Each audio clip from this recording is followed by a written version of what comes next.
Assalamualaikum warahmatullahi wabarakatuh. Alhamdulillah, wassalatu wassalamu ala rasulillah. Selamat pagi, semoga kita semua selalu dalam lindungan Allah Subhanahu wa ta'ala. Perkenalkan, saya Dr. Abdullah Syahid Robbani MPD, dosen program studi S1 Bahasa dan Sastra Arab, Fakultas Agama Islam Universitas Ahmad Dahlan. Video ini dibuat guna memenuhi salah satu syarat sertifikasi dosen terkait pernyataan diri dosen dalam unjuk kerja Tridharma Perguruan Tinggi atau PDD UKT-PT, khususnya di bidang pengajaran. Pada kesempatan ini, saya ingin menunjukkan salah satu mata kuliah yang saya ampu, yaitu mata kuliah Media Pembelajaran Bahasa Arab dengan kode mata kuliah 2850221. Mata kuliah ini merupakan salah satu mata kuliah pilihan dengan bobot 3 SKS teori. Mata kuliah ini diambil oleh mahasiswa semester 6 dengan bahasa pengantar, yaitu bahasa Indonesia. Kemudian ada beberapa capaian yang harus dikuasai oleh mahasiswa setelah mereka menempuh mata kuliah ini. Yang pertama yaitu mahasiswa mampu memahami konsep media pembelajaran bahasa Arab. Kemudian yang kedua, mahasiswa mampu mengurai isu terkini terkait dengan media pembelajaran bahasa Arab. Dan yang terakhir adalah mahasiswa mampu melaksanakan pembelajaran dengan media pembelajaran bahasa Arab. Mata kuliah ini membekali mahasiswa pengetahuan tentang konsep media pembelajaran bahasa Arab, kemudian perkembangan dan klasifikasinya, serta pemilihan dan evaluasi media pembelajaran bahasa Arab. Selain itu, mahasiswa juga diajak untuk mendiskusikan isu-isu terkini yang berkaitan dengan media pembelajaran bahasa Arab, seperti peran teknologi sebagai media pembelajaran bahasa Arab, microlearning berbasis teknologi, serta peluang dan tantangan media pembelajaran bahasa Arab terkini. Mahasiswa juga diberikan kesempatan untuk merancang materi pembelajaran bahasa Arab dengan memanfaatkan teknologi yang ada. Kemudian mereka juga diajak untuk mendemonstrasikan penggunaan media pembelajaran bahasa Arab berbasis teknologi, serta memproduksi bahan ajar sederhana berupa board book bahasa Arab dengan berbagai tema. Dari total 14 pertemuan selama satu semester, saya membagi perkuliahan menjadi 2 bagian. 7 pertemuan pertama membahas teori yang berkaitan dengan media pembelajaran bahasa Arab, dan 7 pertemuan selanjutnya dilaksanakan dengan mahasiswa mendemonstrasikan penggunaan media pembelajaran bahasa Arab yang dipilih oleh setiap kelompoknya.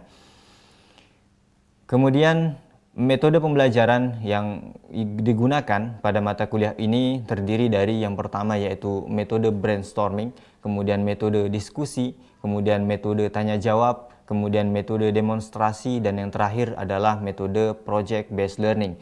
Project based learning pertama merupakan tugas UTS, yaitu membuat materi pembelajaran bahasa Arab dengan beberapa pilihan media berbasis digital seperti Padlet, Live Worksheet, Wizardme, Wordwall, dan lain sebagainya.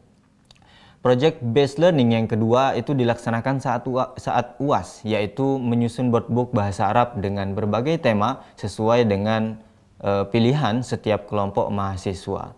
Kemudian evaluasi pembelajaran pada mata kuliah ini dilakukan dengan menggunakan teknik non-tes berupa observasi, kemudian unjuk kerja, dan juga penilaian produk. Bobot penilaiannya terdiri dari yang pertama, kehadiran, sikap, dan keaktifan sebesar 10%, kemudian presentasi, demonstrasi media 20%, UTS sebesar 30%, dan juga UAS sebesar 40%. Referensi yang digunakan pada mata kuliah ini adalah buku media pembelajaran bahasa Arab yang ditulis oleh Rizka Utami dan kawan-kawan. Kemudian yang kedua itu adalah buku media pembelajaran bahasa Arab yang ditulis oleh Umi Hanifah. Namun selain itu, mahasiswa juga dianjurkan untuk dapat membekali diri dengan pengayaan akademik yang dapat ditemukan pada buku, modul, serta hasil penelitian berupa artikel jurnal ilmiah, proceeding, dan sebagainya. Beberapa di antaranya yang saya sarankan adalah The Definitive Guide to Microlearning, kemudian Al-Wasail At-Ta'limiyah, dan lain sebagainya. Demikian informasi yang dapat saya sampaikan mengenai mata kuliah media pembelajaran bahasa Arab. Selanjutnya, Mari kita saksikan bersama cuplikan proses pembelajaran yang saya laksanakan secara tatap muka di ruang kelas. Selamat menyaksikan. Bismillah, Assalamualaikum warahmatullahi wabarakatuh. Waalaikumsalam warahmatullahi wabarakatuh. Alhamdulillah, wassalatu wassalamu ala rasulillah. Rabbi shrah li sadri wa yassir li amri wahlul 'uqdatam min lisani yafqahu qawli. Baik, mari kita buka kuliah kita pada hari ini dengan sama-sama melafazkan al-basmalah. Bismillahirrahmanirrahim. Oke, baik teman-teman. Jadi selamat datang kembali di kelas media pembelajaran bahasa Arab. Jadi pada pertemuan kali ini kita akan membahas sebuah tema baru yang berkaitan dengan micro learning dalam pembelajaran bahasa Arab. Kenapa tema ini penting? Karena bertujuan untuk membekali teman-teman kemampuan terkait dengan bagaimana memanfaatkan teknologi informasi dan komunikasi di bidang bahasa Arab, bahasa dan sastra Arab, khususnya di aspek media dan pengajarannya. Kemudian nanti teman-teman diharapkan memiliki kemampuan, yaitu bagaimana teman-teman bisa mengkaji isu-isu terkini dari yang berkaitan dengan media pembelajaran bahasa Arab saat ini, ya, kayak gitu. Tapi sebelum kita masuk ke pembahasan terkait dengan materi kita hari ini, kita coba merefresh kembali ingatan kita terkait dengan materi yang sudah kita bahas pada pertemuan sebelumnya. Tentang apa, teman-teman? Teknologi dalam pembelajaran bahasa Arab. Nah, ada yang kira-kira apa yang teman-teman ingat dari pembelajaran kemarin? Ada yang ingat?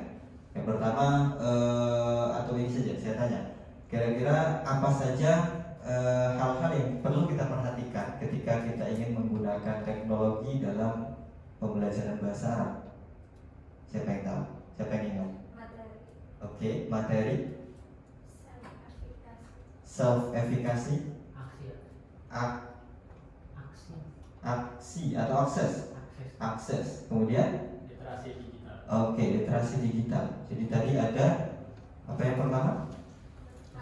Materi. Jadi perlu ada materi, ya. Percuma kita menggunakan teknologi tapi materinya itu tidak bisa disajikan dengan teknologi. Kemudian yang kedua, self-efficacy, ya, atau efikasi diri. Efikasi diri itu atau bahasa lainnya kita bisa bilang seperti kepercayaan diri, tapi dalam hal menggunakan teknologi. Maksudnya itu kita pede pakai teknologinya, itu namanya self-efficacy. Kemudian yang ketiga, akses, ya, kayak gitu.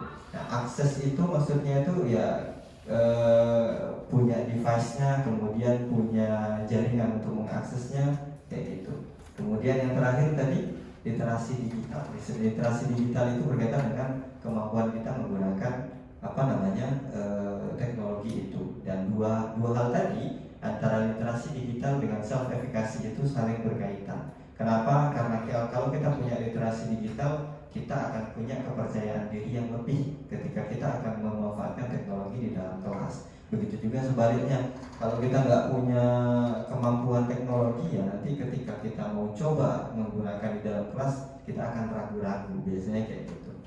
Oke. Nah, selanjutnya sekarang kita masuk ke pembahasan materi saat ini, yaitu micro learning dalam pembelajaran bahasa Arab. Kira-kira kalau dilihat dari katanya, micro learning itu apa, teman-teman? Micro, kecil, learning, pembelajaran. Jadi kira-kira apa maksudnya? Pembelajaran singkat, pembelajaran kecil. Oke, kita coba lihat, ya. Jadi kita bedah dari katanya dulu. Micro itu artinya itu very small, kemudian involving minute quantities or variation. Jadi mikro itu sangat kecil, kemudian dia itu melibatkan jumlah yang kecil, intinya di situ. Kemudian learning itu the activity or process of gaining knowledge. Jadi sebuah aktivitas atau sebuah proses untuk memperoleh pengetahuan atau skill atau keterampilan by studying, dengan melalui belajar, kemudian practicing, being taught or experiencing something. Jadi learning itu, kalau kita tulis di sini, learning itu kita dapat knowledge, ya, knowledge atau skill lewat mana? Studying yang pertama ya, studying, belajar. Kemudian yang kedua, practicing. Kemudian yang ketiga, apa? Being taught, ya, diajar, namanya gitu ya, diajar. Kemudian yang terakhir, experiencing. Jadi melalui apa ya, pengalaman atau mengalami sesuatu itu learning. Ya. Jadi micro learning itu kalau dari kata perkataannya. Sedangkan ketika sudah digabung antara micro learning, antara micro dan juga learning, maka maknanya menjadi sebuah pembelajaran informasi singkat dan kecil yang digunakan untuk memenuhi hasil pembelajaran tertentu. Jadi materi-materi yang ada dalam sebuah pembelajaran itu disingkat-singkat ya, maksudnya itu, atau bahasanya itu mungkin kita bisa bilang dipotong-potong. Tujuannya untuk memudahkan pembelajar dalam menangkap pesan yang ingin disampaikan dalam materi itu. Kemudian tidak ada persyaratan waktu yang pasti, kan dia singkat ya katanya. Singkatnya itu berapa lama sih ya kan kayak gitu. Kalau di sini disebutkan tidak ada waktu yang pasti, tapi biasanya kontennya itu berdurasi 1 sampai 10 menit. Ya kan kayak gitu, 1 sampai 10 menit, atau bahkan ada yang menyebutkan hitungan detik pun itu masuk ke dalam micro learning. Kemudian apa bedanya antara micro learning dengan macro learning? Mikro itu apa? Kecil, makro besar. Ya, jadi pembelajaran yang kecil, pembelajaran yang besar gitu ya biasanya. Nah di sini di tabel ini ada beberapa hal yang dilihat perbedaannya antara macro learning dan micro learning. Yang pertama itu dari prefix itu apa? Singkatan ya kalau nggak salah. Dari mananya itu yang pertama kalau makro itu besar, kemudian panjang, kemudian skala besar kayak gitu. Kalau micro learning itu kecil, skalanya kecil, skala menit saja kayak gitu. Kemudian what is it ya? Apa sih itu macro learning itu? Dia itu mengembangkan sebuah skill atau meningkatkan level pengetahuan pemahaman kita. Sementara kalau micro learning itu exploring concept and solving practical problem. Jadi mengeksplor sebuah konsep, ya, kemudian mencoba mencari solusi dari sebuah permasalahan, practical problem kayak gitu. Nah, seperti apa sih misal kayak gitu. Jadi kemudian yang ketiga itu hasil yang diharapkan dari macro learning dan micro learning. Kalau macro learning itu hasil yang diharapkan itu adalah kita paham secara mendalam dari A sampai Z-nya tentang sesuatu kayak gitu. Sementara kalau micro learning spesifik saja, tertentu saja. Nah, kayak gitu. Kemudian isinya seperti apa? Kalau makro itu modul-modul besar, kemudian buku pembelajaran, kemudian pembelajaran yang dari waktu ke waktu. Kemudian kalau micro learning itu informasi kecil, elemen pembelajaran informal, isu sederhana, dan seterusnya. Kemudian how long does it take? Ya, berapa lama? Kalau macro learning itu berjam-jam atau berhari-hari, sedangkan kalau micro itu bahkan dibilang di sini 1 second sampai 15 minutes ya, 1 detik sampai 15 menit itu micro learning. Contoh paling bawah. Contohnya di sini. Yang pertama, Mr. Miyagi melatih Karate Kid. Saya nggak ingat, kalau nggak salah pelatihnya Karate Kid itu ya, melatih Karate Kid untuk menjadi ahli bela diri. Itu kalau macro learning. Tapi kalau mikronya, The Karate Kid belajar untuk wax on, wax off, atau dalam arti dia belajar nendang saja, kayak gitu. Kalau makronya itu ya dia menjadi seorang yang menguasai bela diri, ahli bela diri. Tapi micro learningnya itu apa? Dia belajar salah satunya saja, nendang saja, atau mukul saja, atau nangkis saja, kayak gitu. Kemudian contoh yang lain, saya ingin belajar Photoshop. Itu macro learning, saya ingin menguasai Photoshop dari A sampai Z-nya, dari edit videonya gimana, dari edit foto, kemudian bagaimana cara nge-crop, bagaimana cara mengganti warna background dan seterusnya kan gitu. Tapi kalau micro learningnya itu misal saya ingin memotong gambar, saya pengen belajar nge-crop saja, kayak gitu. Itu micro learning, kayak gitu. Nah, kalau dalam hal bahasa, contohnya di sini saya mengambil kursus bahasa Spanyol dan belajar di luar negeri dan sekarang saya fasih. Itu makronya. Saya ingin belajar bahasa Spanyol dan menguasai bahasa itu secara keseluruhan. Sedangkan kalau micro learning, saya belajar cara mengatakan di mana kamar mandi. Saya belajar gimana caranya mengatakan saya mau beli sepatu, misalnya kayak gitu. Itu apa namanya perbedaannya. Sampai sini paham teman-teman? Ada yang ingin ditanyakan? Tidak. Oke. Ini beberapa contoh lain. Ada video, explainer video dan seterusnya. Kemudian ada aplikasi, micro learning aplikasi. Termasuk di situ ternyata Google, YouTube. Jadi kan kita sering kepo dalam situasi yang konteks dalam suatu situasi, sebuah situasi kita pengen tahu sesuatu, kita cari langsung di Google. Kita cari tahu tentang hal itu saja tanpa mencari tahu dari A sampai Z-nya, kayak gitu.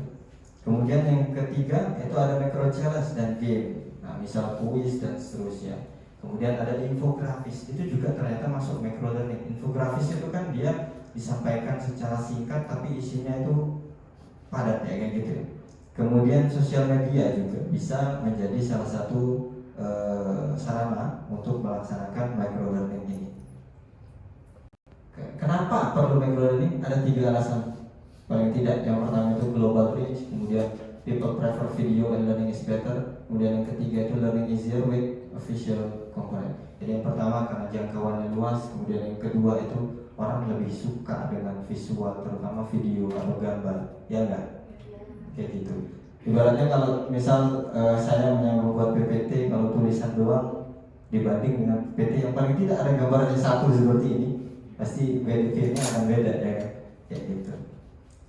Oke, kemudian apa keuntungannya? Waktu yang singkat, dapat diakses dimanapun dan kapanpun. Kemudian teman-teman sebagai pembelajar itu punya kesempatan untuk menentukan topik atau jalan belajar sendiri.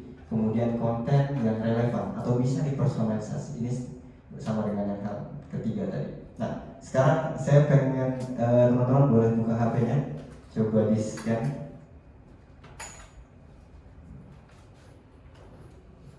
Oke, di scan, kemudian diisikan nominalnya, seikhlasnya boleh. Ya, bercanda.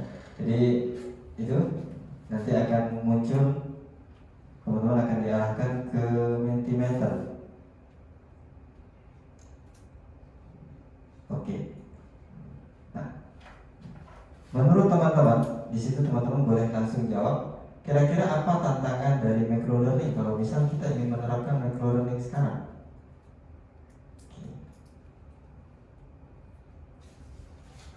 Menurut teman-teman kira-kira apa?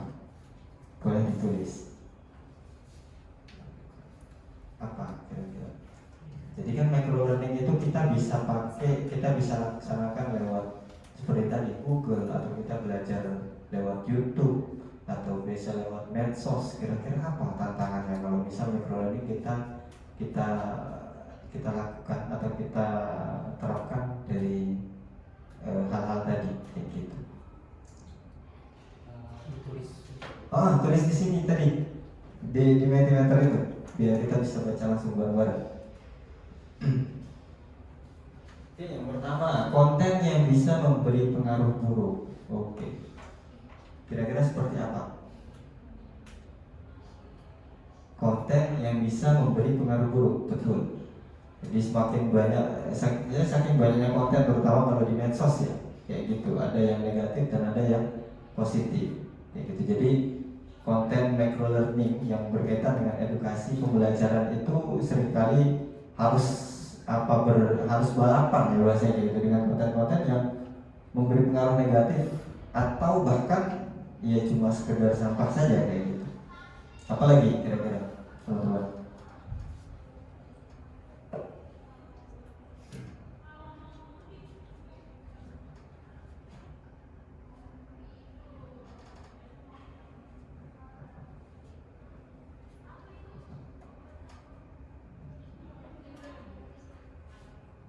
Oke, masih ngetik ya.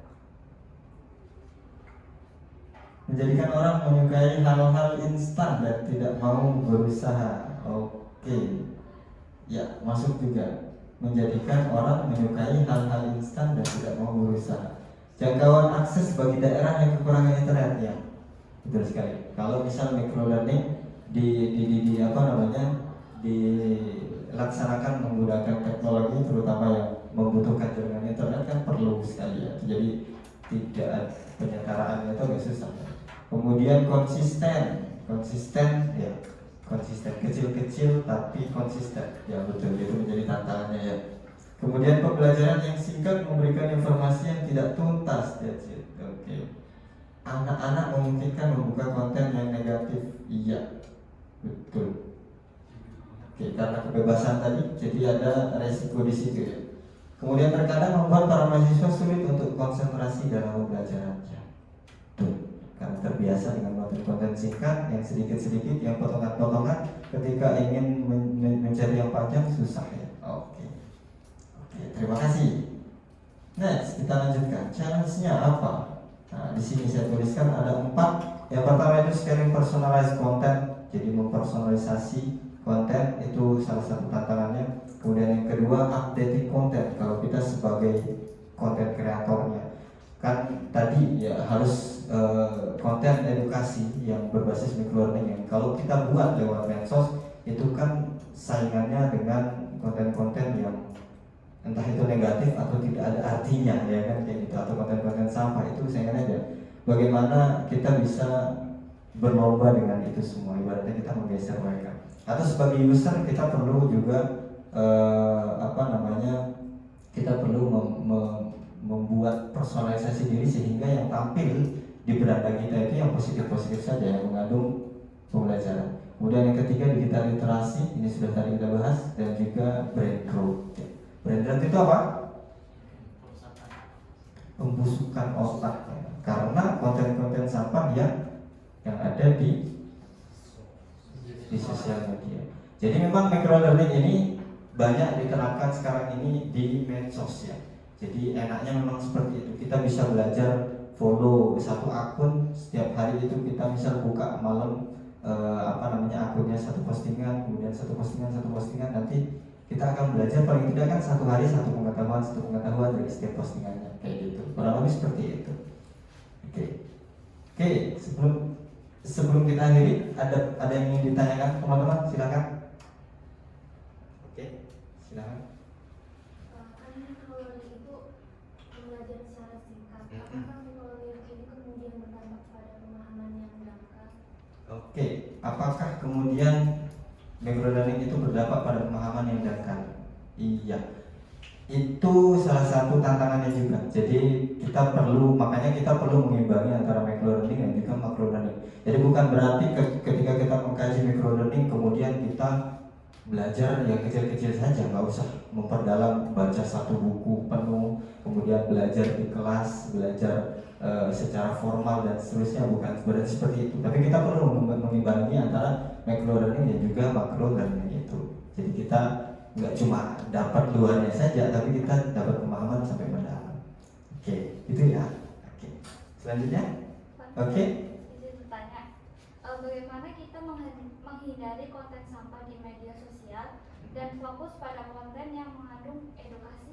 Oke, gimana kita menghindari konten sampah yang ada di medsos? Kalau misalnya microlearning-nya ada di medsos, sehingga kita bisa fokus ke microlearning. Kalau yang saya tahu yang pertama itu tentu kontrol diri ya, bagaimana kita bisa kontrol diri dan personalisasi diri ya, personalisasi konten yang ada maksudnya seperti ini.